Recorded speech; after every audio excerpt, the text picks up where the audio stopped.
Welcome. Thank you for joining us for this workshop on Before You Start, which is part of our publication cycle series of workshops. My name is Amelia Main, and I'm one of the information specialists at UHN Libraries. And I'm give a moment for the other UHN Library folks to introduce themselves as well. Hi, everyone. My name is Melanie Anderson. I'm another one of the information specialists at UHN, and I'm actually just monitoring the chat. So if you have any questions or want any more information about anything, you can pop it in there and I'll answer it if I can. And if the whole group needs to learn more about something, I'll take that up to Amelia and we'll discuss it there. Hi, everyone. My name is Raluca. I'm a library technician and the workshop coordinator for Library and Information Services at UHN. I will be sharing the recording with you and the slides after the session.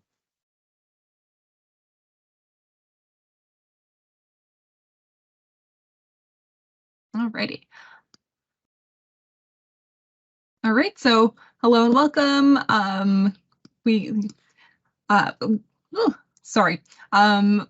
I've already kind of mentioned that, this is UHN Library and Information Services.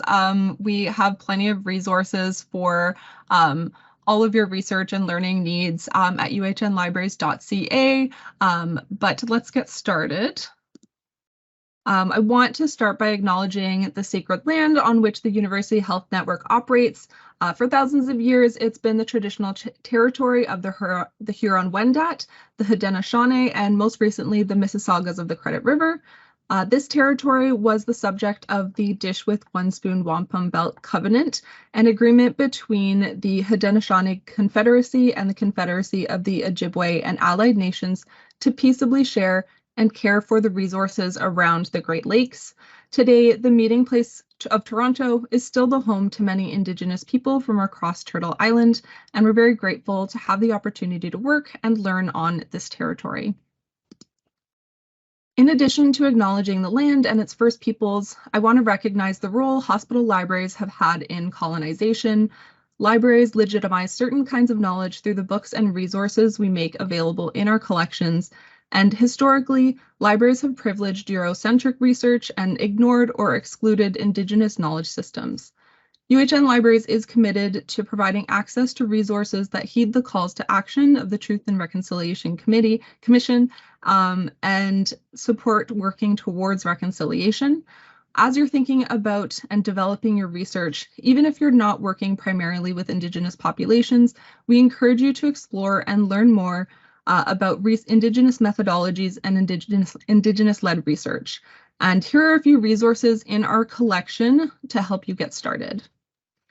We're here to support your learning and your research, so please feel free to reach out to myself or to any other library staff about these resources. Today, we're going to quickly run through some tools you can use to save time and prevent frustration as you're starting your research. We'll be showing you some tools you can use for developing your research question, choosing databases for literature searches, choosing an appropriate research design, managing citations, establishing author identifiers, and choosing a journal. So let's start with developing your research question. Your research question should be as specific as it needs to be. If your question is too vague or too broad, or if it's too complicated or ambitious, it can be hard to design a good study to answer it. There are lots of tools that exist to help you focus on the specific concepts and ideas that should be present in order to answer your question. For example, one common tool is PICO, which is a framework that helps you identify key elements of a question, like the population, intervention, comparisons, or outcomes. PICO is especially useful for clinical questions about interventions and treatments. A comparison is optional, but it's basically a second intervention that you're trying to compare with the first.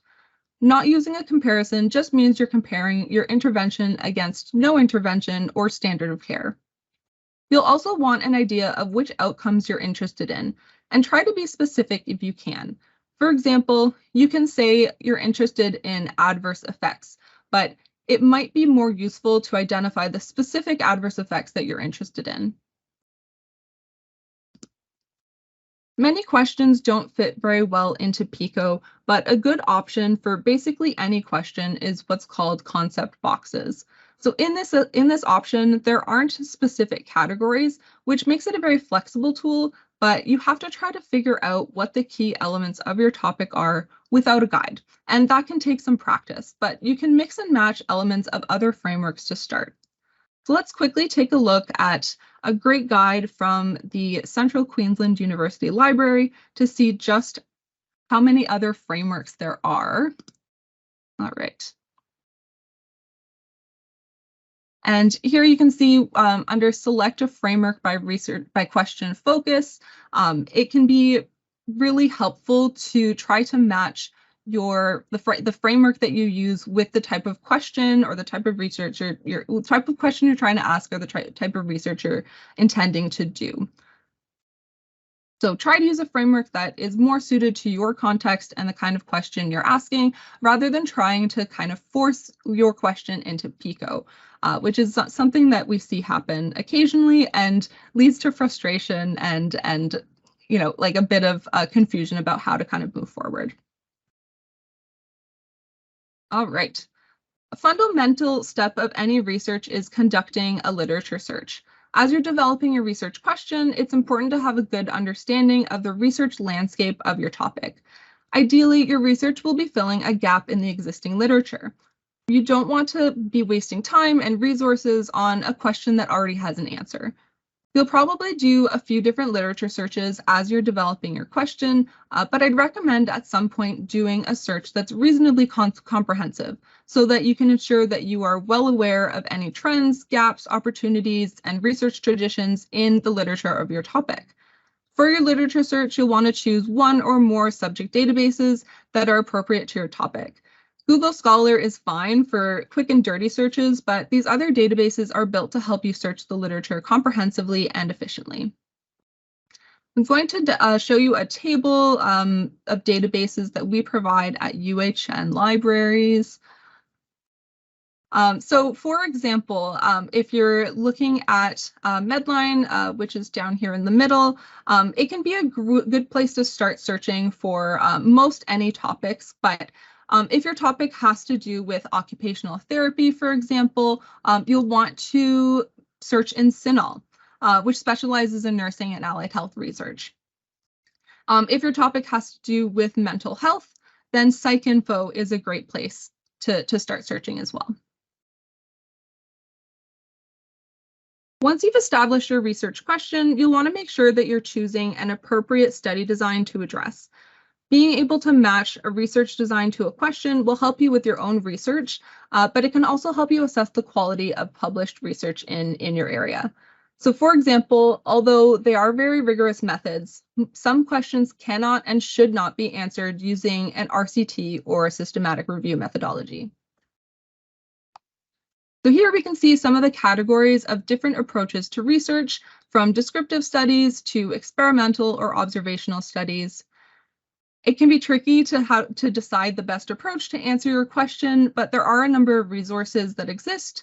So for example, the Center for Evidence-Based Medicine has a guide which lists pros and cons for several common study methods in medical research.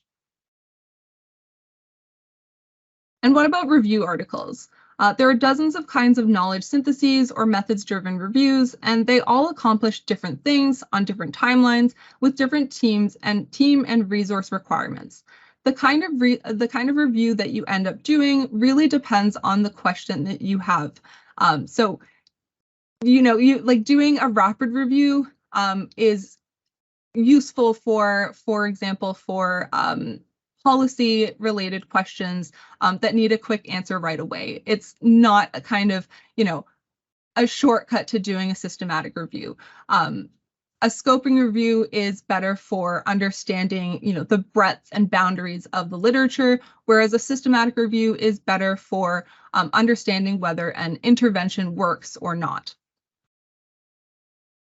You can attend or watch a recording of UHN Libraries workshop, The Right Review for You, to find out more about choosing a review method that works for your question and for your team.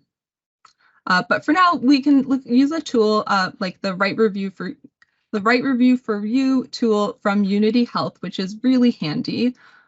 All right. So here's the Write Review for You tool. So let's start off by deciding, let's start off with a quantitative review. Our objective is to assess the effectiveness or safety of an intervention. We want to look at, let's say, 2 interventions, and maybe we only want to look at systematic reviews because we know that the literature in our topic is pretty vast, and there should be systematic reviews on our topic. For example, we intend to do some quantitative synthesis, and we have, ideally, it's a perfect world here. We have no cost or time constraints. And it'll give a suggestion of the type of review you might want to look at. So it's suggesting an overview of systematic reviews or umbrella reviews, most likely because we chose the option to look at systematic reviews only. So this is a pretty handy tool to just play around with, and explore the different types of reviews that exist and how your question kind of fits best with a particular methodology. Regardless of the type of research you choose to do, you will likely be collecting literature to inform your study as you go along, and you'll eventually need to cite a bibliography of sources when you publish. I highly recommend you start thinking about this early. Citation managers can help you stay organized, find and notate articles, and create inline citations as well as bibliographies in a preferred style. We have recorded workshops with demos of using EndNote and Zotero, but there are other options and tools to help you decide which citation manager will work best for you. The Gerstein Library has a pretty handy citation manager comparison tool that we can take a look at. So they do have a whole guide on citation managers, and they have a quick little table here that looks at a few common reference managers, but let's look at the full comparison table. And so for example, Zotero is one of the free and open source options. So you can do a lot of interesting things with Zotero, and it is free and handy to use. You can use it to share libraries and work on libraries collaboratively. And this table will have details on that sort of thing as well. EndNote is another very common citation manager, and excuse me, it isn't free, it is expensive. Luckily, for now, don't tell them, but they don't have a subscription-based option for the desktop version.